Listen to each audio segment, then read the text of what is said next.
Hey guys, welcome back to the channel. I'm Jimmy1. I'm Jimmy2 behind the camera. Once again, he is good with the camera. So today's a maintenance video. If you guys watched our other video, we installed that S&B cold air intake on our diesel. It might be that time for you to do some maintenance on the air filter if you got one of the cleanable, re-oilable filters like we did. So for this job, it's pretty simple. You're only going to need a couple tools. 5/16 nut driver, Phillips screwdriver, or you can go with a flat blade. It's just to get the clamp off the filter. Some kind of cap or something, or tape to cover the hole after you take the filter off, because you got to let your filter dry, so there's going to be a hole there right to your turbo, so you don't want no rodents or anything getting in there. So cover that up, make sure you do that. So that's pretty much all we need. So with that being said, I'm going to run out to the truck, get that filter off. We'll get this thing cleaned up. Alright guys, we got this filter off the truck. You can see, just set your clamp to the side. That's what you need that nut driver flat blade for. The first thing you're going to want to do is get all that big debris out. So tap it here a little. That's good enough for us. Let's clean off this paper. Boom. Okay, next thing we're going to do, get your Precision 2 cleaning and oil kit from S&B. They recommend only using their cleaning kits. Like if you had a K&N or something, you might not want to use it. Void your warranty if you do use anything else but theirs. In the box, only a few things.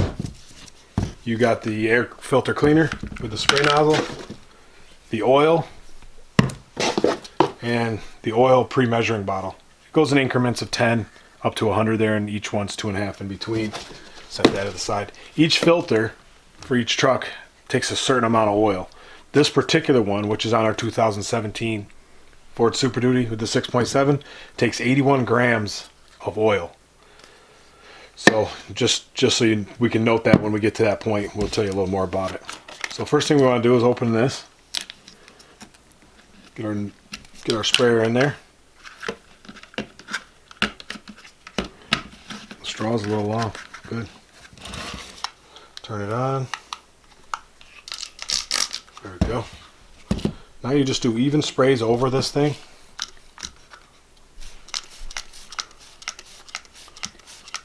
Just like that, all over the whole thing. It's just a cleaner to clean the old oil off. I'll tell you, it smells exactly like the cleaner for the K&N filters. We have one of those on our ATV. It smells exactly like it. But like we said, it will void your warranty if you try to use any other brand. So unless you're in a pinch, yeah, I'd go with this one. Once you get that nice and saturated, you're going to let that sit for just like 15-20 minutes to let that start cleaning that up really good. Then you're going to rinse it off with warm water. We're going to do it, of course, here in the kitchen in the sink because it is so cold out. But definitely outside. Don't use nothing high pressure. Just low pressure hose. Or don't use a pressure washer. That would be a mistake. Yeah, that'll ruin your cotton fibers in there. All right, so now we set on its flange like that. Let it sit there for 15-20 minutes, and we'll be back to rinse that out. Okay, everybody, it's been 15 minutes with this filter, so I'm just going to snug it over here. Boom, just going to set it in here. I'm just going to spray it off with some hot water so this faucet kind of comes out. So I'm just going to get some hot water going. And then I'm just going to switch it over. I'm going to bring it on the inside, put it to sprayer, and just kind of do a nice circle. I mean, I don't know if you'll be able to see it yet, but you can see all the color. You can see the old oil coming out. It's turning the element white again, back to the cotton. It won't be fully white, but it'll definitely look lighter. This is only an oil. It shouldn't hurt your... Well, we're on a septic. I don't think it'll hurt your septic system. If it does, we'll let you know. We'll pin a comment just to let you guys know. Don't learn from our mistakes. Oil floats on top anyway, so it'll be on top of your septic when we hit it. It's getting there. I can see the color coming out. Yeah, just make sure you get all around it, down in the corners. You know, that's where it holds the most dirt in the crevices. I'm going to spray the outside too when I'm done here. It's just very gentle with the outside. I probably won't have it spritz because it'll just go all over the place. You guys can see I'm zooming in for you. It's getting cleaner. Yeah, I'm just slowly putting my hand down there farther and just doing slow circles just so I know it's getting it. You can see the dark spots where it's still a little got oil and stuff in it. Yeah, I see it looks like a dirty spot, but it might be just some shadows.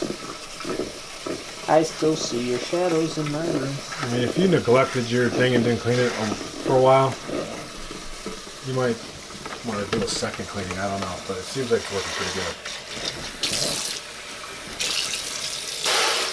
Yeah, well, for a second note, we had a couple of you guys ask why we put the plugs in when we installed our air intake. We live on a dirt road, so we didn't want all them extra holes filling up our filter faster. We'd be doing this like every 2 weeks. So we opted to put the other plugs in and just have the main inlet, which works good for us. I mean, if you're in a climate it's not so bad, yeah, leave a couple of those plugs out. If you just were like thinking, hey, a dirt road, do those still exist? Then you probably don't need one.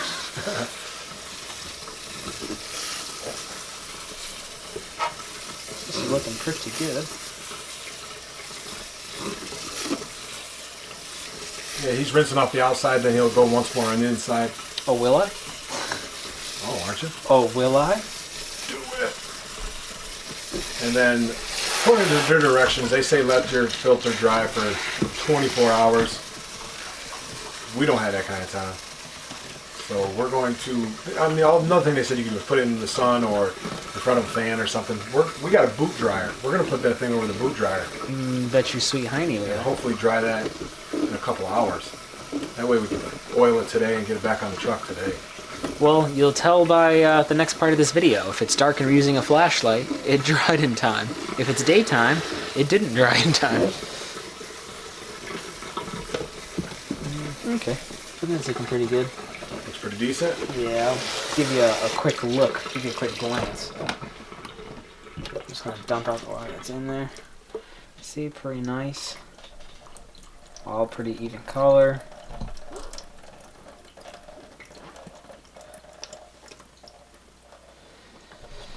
Yeah, you can see where it looks like, turn it back the other way. Oh, a little more back your way. Looks dirty down there. You're going to see those light and dark spots. It is clean though. Well, because I can see the parts where like some of the little meshes. Some of the meshes. Enhance. I think I could steal that from South Main Auto. Enhance. Enhance. I might try to. What I'm gonna do is because I can see a little bit of stuff down here, so I'm just gonna flip this upside down from the way I was doing it and just spray from the top down. It's kind of how we do our hot tub filter. Pretty much. So that will get that stuff that was stuck up there. Oh, look at it. I can see. Look on this side. Look at the color coming off. Yeah, so see, that's why you check it out, guys.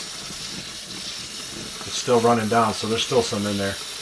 I think it just got trapped underneath the boot and it's running down now. Nice. That's just the old oil, so that's not the dirt.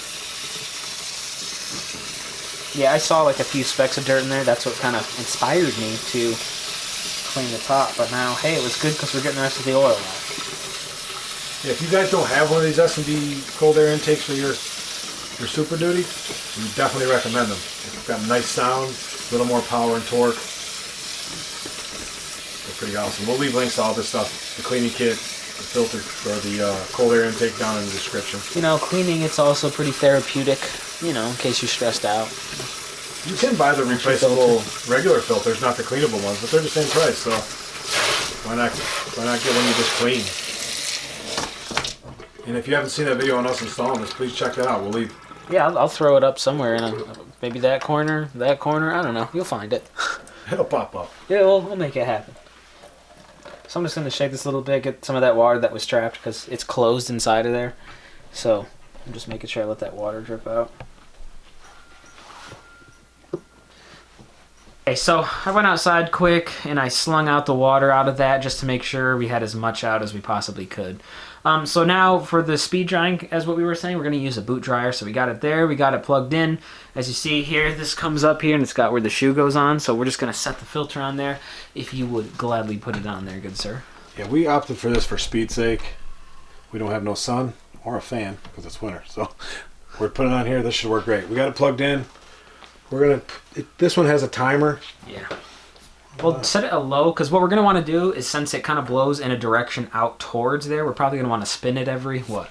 Yeah, like we said, this kind of directs it to one side for a boot to fit it. 10 or so minutes, maybe? Yeah, we'll do 10. We'll keep rotating it every 10 minutes or so. So we'll probably do this for a combined total of, what, like an hour or two? See if it's Yeah. Pretty solid at that point. Rotate every 10 minutes, and once it is dry, we will get back to you guys. So we'll see you then.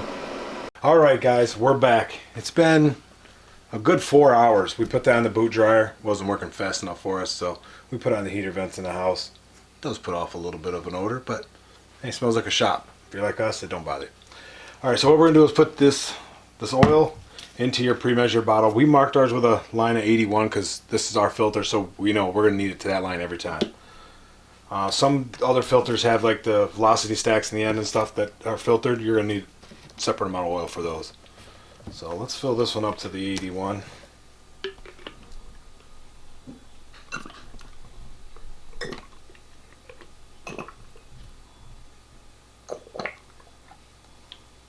Boom. That's one of your lines, isn't it? Boom. Mm-hmm. Boom. So there we go. We got that in there. Now all we got to do is you take this.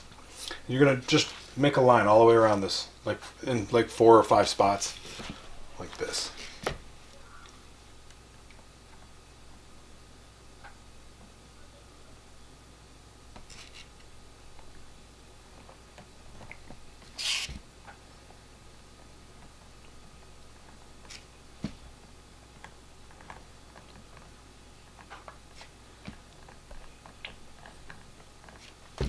You just want to even all the way around it.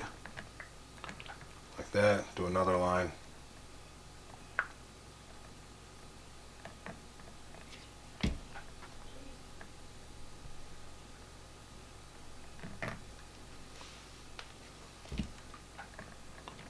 Seems like I'm using faster than I should.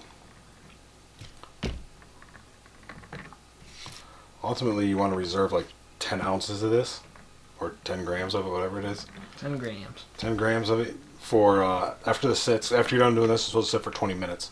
So you reserve like 10 grams of this, and that way, if you missed a spot and it didn't get good coverage, you can go back and touch it up. S&B recommended that, and I'm sure they know what they're talking about. A little bit of speed is key, so you don't drip a whole bunch on the paper. It almost looks like blood from this angle. I'm not gonna lie to you.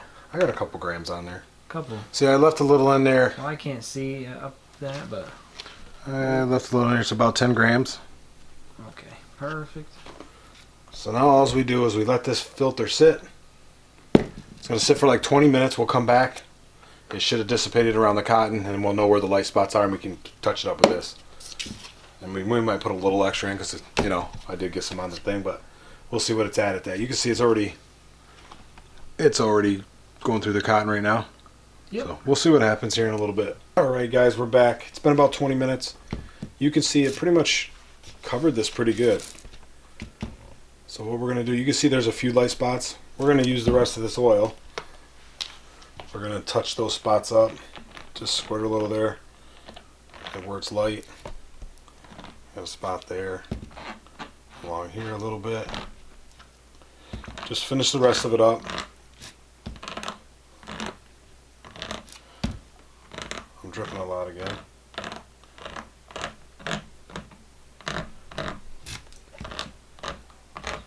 Yeah, I got more on the table, I think.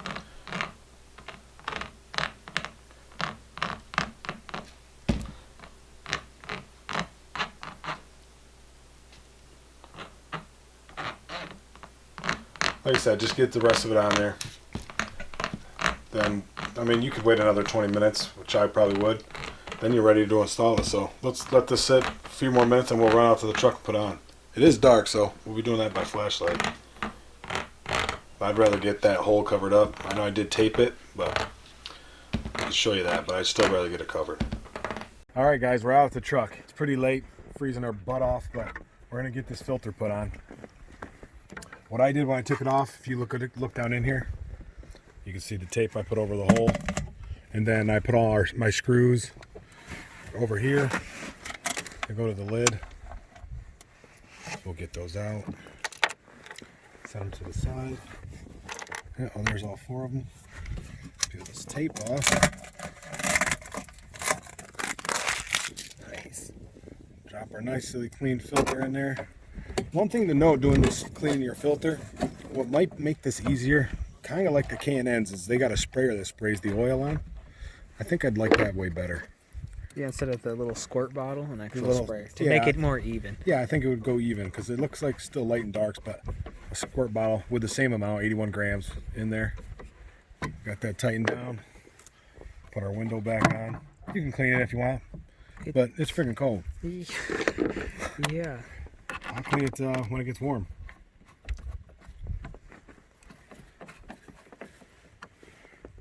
Remember, it is, well, for us, it's cold, so we don't want to tweak on these too much.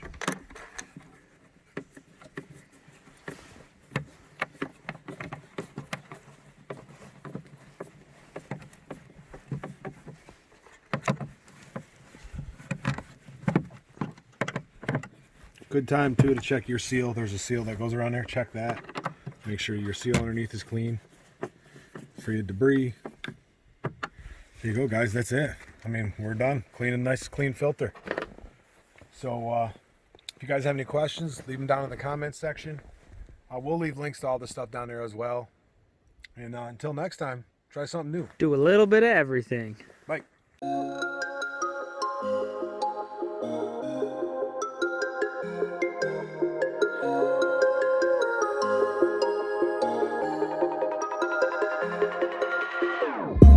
Whenever your heart is broken.